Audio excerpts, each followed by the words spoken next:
Kamu mau kemana lagi, Mas? Sama ibu? Tanya Nea baru saja keluar dari kamar. Ia sudah selesai mandi dan berpakaian santai. Terlihat Adi dan ibunya sudah bersiap akan pergi. Sengaja memang bertanya kepada suaminya itu. Ingin tahu jawaban apa yang akan suaminya katakan. Padahal Nea sudah tahu hendak kemana suami dan mertuanya itu. Tapi Nea berpura-pura bodoh dan tidak tahu apapun, demi bisa memuluskan rencana yang sudah ia susun setengah matang. Hahaha. Ia setengah matang, karena rencana tersebut dadakan. Hanya bermodalkan tekad dan nekat, Nea diam-diam mengikuti mereka. Bukan urusanmu. Ketus Adi menjawab, biasanya juga akan gelagapan, tapi karena masih kesal perihal uang 50.000 tadi, rasa kesal lebih mendominasi ketimbang takut akan diinterogasi. Nea menaikkan sebelah alisnya. Iya, bukan urusanmu, Nea. Lebih baik kamu pergi nyuci baju sana. Imbu Bu Indah. Penampilan kalian rapi banget. Masa ia mau kondangan lagi? Atau jangan-jangan Mas mau kawin lagi ya? Sengaja Nea berkata seperti itu. Ingin memberi syok terapi kepada suaminya. Dan lihatlah, wajah Adi sekarang sudah berubah pias. Hahaha. Puas sekali Nea. Apa sih? Jangan sembarangan bicara Nea. Bisa saja ucapanmu itu diaminkan oleh malaikat. Emang kamu mau punya adik madu? Sahut Adi sedikit gelagapan. Ada maksud tertentu dalam ucapan Adi barusan. Ya siapa tahu istrinya itu ternyata mau dimadukan. Iya ogahlah. Kamu masih ingatkan Mas? Perjanjian sebelum kita menikah dulu. Jika kamu mendua, pernikahan kita akan selesai saat itu juga. Nea mengingatkan perihal perjanjian kala itu. Dan jangan sekali-sekali buat aku kecewa dan marah, Mas. Andai kamu selingkuh, aku akan potong itu sosis kamu. Seperti berita yang lagi viral itu. Istri potong alat kelamin suami karena sakit hati suaminya menikahi selingkuhan yang sedang hamil. Jangan sampai deh kamu ngalamin hal yang sama kayak gitu, yang rugikan kamu sendiri. Imbuh Nea menakut-nakuti. Mana mungkin Nea melakukan hal kriminal seperti itu. Nea masih cukup waras ya supaya tidak merugikan diri sendiri. Biarlah tangan Tuhan yang bekerja untuk membalas pengkhianatan suaminya itu. Bukankah hidup itu tabur tuai? Andai Adi tidak mendapatkan balasan di dunia. Tapi Nea yakin, lelaki tersebut akan mendapatkan balasan di akhirat kelak. Adi dan Bu Indah pun bergidik ngeri mendengar ancaman Nea satu itu. Melihat bagaimana barbarnya seorang Nea, hal tersebut bisa saja Nea lakukan. Kakakmu memang tidak takut di penjara Nea? Potong burung suami kan termasuk kriminal. Ujar Bu Indah gugup. Ngeri juga andai hal itu terjadi. Iya, kamu juga bakal rugi kalau memutilasi orang seperti itu Nea. Kamu akan dipenjara sangat lama. Adi mengangguk membenarkan.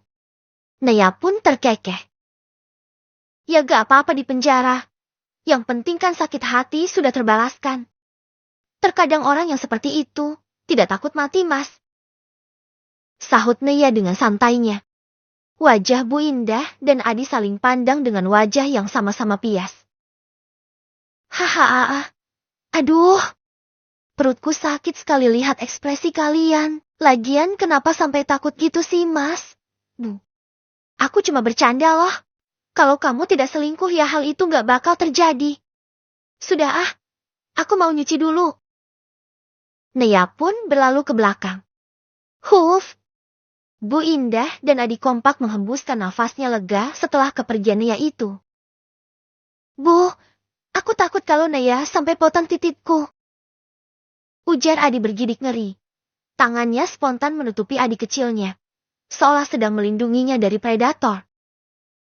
Ya lagian siapa suruh kamu selingkuh, Adi? Mending kamu langsung ceraiin Nea dan kamu bisa bebas nikahin Sinta. Sahut Bu Indah ketus.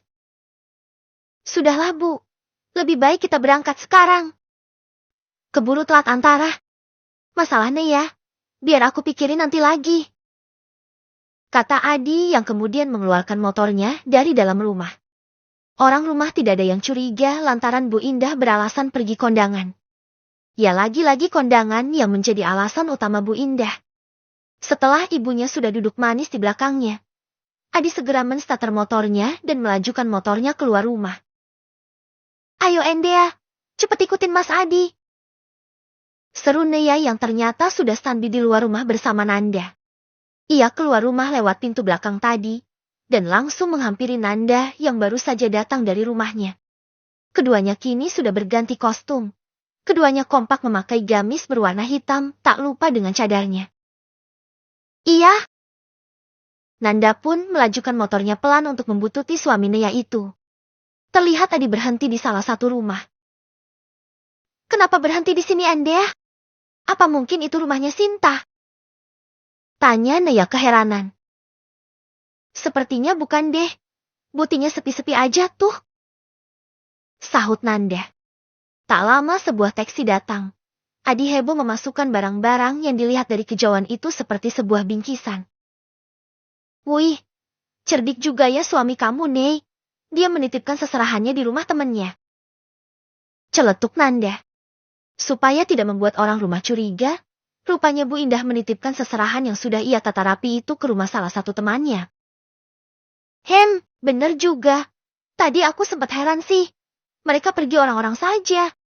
Ternyata seserahannya dititipin toh. Seru nih ya. Setelah memasukkan semua seserahan, Bu Indah dan Adi pun masuk ke dalam taksi tersebut. Sementara motor dititipkan di rumah teman Bu Indah. Naya dan Nanda pun kembali mengikuti mereka lagi. Dan 1 jam lewat 10 menit, mobil taksi berbelok ke sebuah rumah di salah satu pedesaan.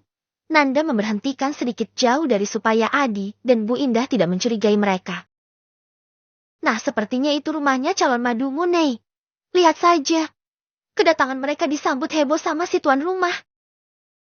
Cetus Nanda diam-diam mengamati. Nea mengangguk membenarkan. Mereka udah masuk tuh, terus gimana? Kita ikut masuk juga? Tanya Nea.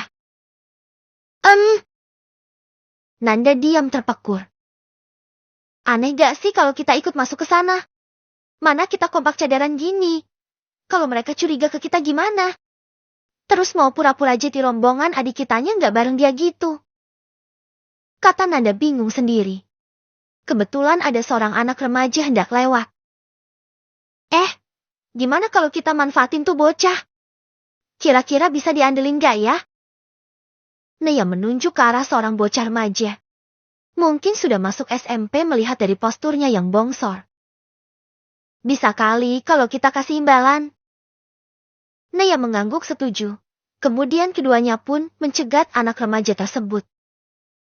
Dek, mau kemana? Tanya Nea sok kenal. Si bocah menatap aneh pada mereka berdua. Sontak Nea membuka cadarnya dan memperlihatkan wajah cantiknya. Jangan takut, kami ini orang baik kok. Kata Nea menenangkan. Oh, seru bocah itu beroria. Mau kemana? Mbak bisa gak minta tolong ke kamu? Nanti Mbak kasih upah 100.000 deh. Kata Nea. Mata bocah itu berbinar mendengar iming-iming Nea. Aku mau pergi ke rumah temanku Mbak. Mau mabar bersama. Tapi emangnya Mbak mau minta tolong apa? Ucap si bocah. Gini. Kamu tahu rumah itu? Nea menunjuk ke rumah Sinta. Si bocah menoleh ke arah yang ditunjukkan Nea. Tahu. Itu rumahnya Bulek Narti. Sepupunya ibuku. Sahut si bocah. Nah, kebetulan sekali. Jika bocah tersebut ikut nimbrung di sana kan tidak akan dicurigai karena masih ada kekerabatan. Gini. Mbak ada misi buat kamu. Uang ini akan jadi milikmu kalau kamu mau melakukan apa yang Mbak pinta. Gimana? Nea memakan uang 200.000. Ia putuskan akan memberi 200.000 supaya si bocah kepincut melakukan misi tersebut. Mata si bocah pun semakin berbinar. Mau? Memang misi apa yang Mbak berikan? Si bocah pun tergiur juga. Nea dan Nanda pun kompak tersenyum. Jadi gini. Kamu cuma duduk aja di sana dan kamu rekam acara pernikahannya Sinta. Kamu tahu Sinta kan? Ujar Nea. Tahu dong. Mbak Sinta kan masih ada kerabat sama aku. Tapi ngomong-ngomong kenapa mau merekam pernikahannya Mbak Sinta? Karena sudah beranjak remaja, si bocah tak mudah dibodohi. Itu. Naya dan Nanda pun berpikir keras. Mau membuat dokumentasi pernikahan mereka. Kami ini temennya calon suami Sinta. Dan nanti rencananya mau kasih kado dengan video yang kamu abadikan itu. Kamu ngerti gak dokumentasi video? Ucap Nanda yang sudah menemukan alasan lebih dulu. Oh ngerti dong Mbak. Bagus juga sering buat dokumentasi video. Lalu aku upload deh di konten TokTok aku. Oh bagus kalau begitu. Kalau gitu cepat masuk sana. Nih ada uang-depnya 50.000. Setelah berhasil ngambil gambar dan videonya, nanti Mbak akan kasih sisanya. Tapi ingat rekam yang baik ya. Wajah Sinta dan calon suaminya harus jelas. Suaranya juga. Naya langsung menyodorkan uang 50.000 dan langsung diterima oleh si bocah. Oke. Bocah remaja yang bernama Bagus itu pun siap melaksanakan misi tersebut. Bagus dengan santainya masuk ke dalam rumah Bu Narti. Terlihat semua orang sudah duduk lesehan sembari mendengar salam pembuka dari Pak Ustadz setempat. Kedua pengantin juga sudah duduk manis di depan Pak Ustadz yang akan menikahkan mereka nantinya. Bagus, dengan santainya duduk di dekat kedua pengantin dan perangkat desa tersebut, dan dengan santainya pula bocah itu mengabadikan momen itu dengan kamera ponselnya. Kini tibalah Pak Ustadz akan menikahkan mereka berdua. Melihat acara ini sudah akan dimulai, Bagus dengan terang-terangan mengarahkan kamera ponselnya ke arah dua pengantin, sesekali juga ke arah Pak Ustadz dan yang lain. Semua yang ada di ruangan itu tak luput dari kamera ponsel Bagus, semua diabadikan. Sin, itu ada bocah menjepret kita. Bisik Adi saat detik-detik akan melakukan ijab kabul. Sinta melirik bocah tersebut.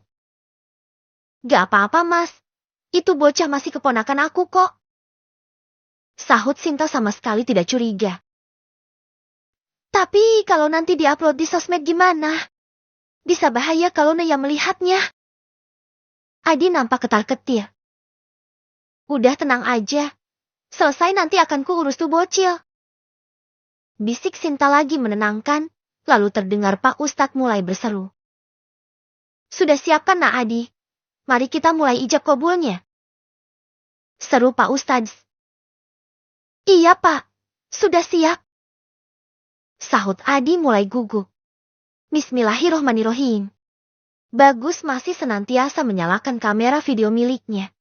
Tak lupa menyorot langsung wajah kedua pengantin itu. Saudara Adi Tama Purnama bin Kaswari. Saya nikahkan dan saya kawinkan kau dengan Ananda Sinta Marjani binti Kuswoyo almarhum dengan mas kawin seperangkat alat sholat dan emas 1 gram dibayar tunai.